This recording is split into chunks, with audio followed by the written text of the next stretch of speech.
一口半生肉吃了变虫窝。男子只是吃了一顿火锅，脑子里竟然长了700多条寄生虫，而这仅仅只是因为生活习惯造成的。看看你是不是也这样？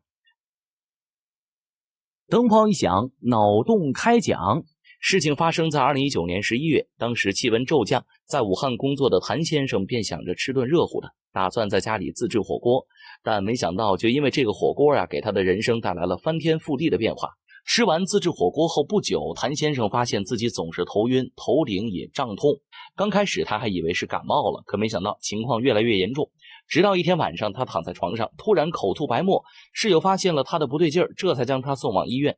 医院给他检查以后震惊了，因为他的左右大脑两侧，包括肺部、胸腔肌肉，每一处都长满了寄生虫。这是一种名叫猪囊尾蚴的寄生虫，这让谭先生十分的恐慌，自己岂不是成虫窝了？医生问他最近有没有吃过什么感觉很奇怪的东西，谭先生回忆了一下，除了自己自制的火锅，其余都是吃的饭。而当时他吃火锅的时候，确实猪肉吃起来怪怪的。那什么是猪囊尾蚴呢？谭先生最后怎么样了呢？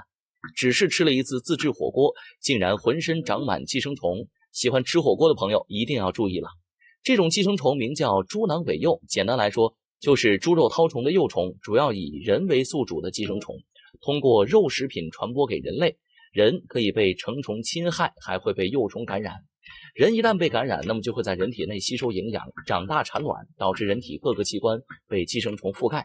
比如寄生在眼睛，那么眼睛会水肿；在皮肤里，那么这处会酸疼。最严重的还是寄生在大脑了，就如同刚才说的那位谭先生那样，吃火锅的时候肉没熟透，导致寄生虫钻入肠壁，随着血液循环，从而寄生在大脑里，造成病重垂危，严重的话还可能会死亡。那除了谭先生以外，浙江大学附属医院也接诊了一位28岁的小伙子，而他感染的原因是从7岁的时候生吃蛇胆，连着吃了5年。因为在他们那儿，蛇胆是名贵药材，营养价值很高，所以说常年打猎的父亲从小就喂他蛇胆。但是他们不知道的是，寄生虫超多，吃多了很可能脑子就会长虫。除此之外呢，以下这些也要注意。以下这几种食物也是藏虫大户，看看你是不是经常吃吧。一、带血的猪、牛排。牛肉可能携带绦虫的幼虫和虫卵，如果没煮熟就吃很容易感染上寄生虫。可怕的是，它还会顺着肠道寄生，慢慢长到很长。所以说，一般吃猪肉或者牛排，最好还是吃全熟的。二、三文鱼、生鱼片。这类食物在日料店里经常见，在广东一些地区里，生鱼片也是大家十分喜好的美食。但是我们生吃的大部分是淡水鱼，寄生了很多的肝吸虫，一旦被吃进人体，那么人体的肝脏很容易被寄生，出现问题。所以说为了安全，还是尽量少吃或者不吃为好。三、福寿螺。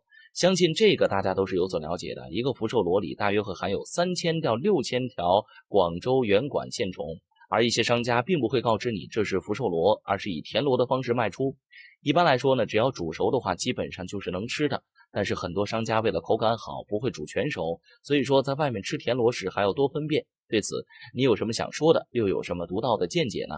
欢迎留言与大家一起讨论。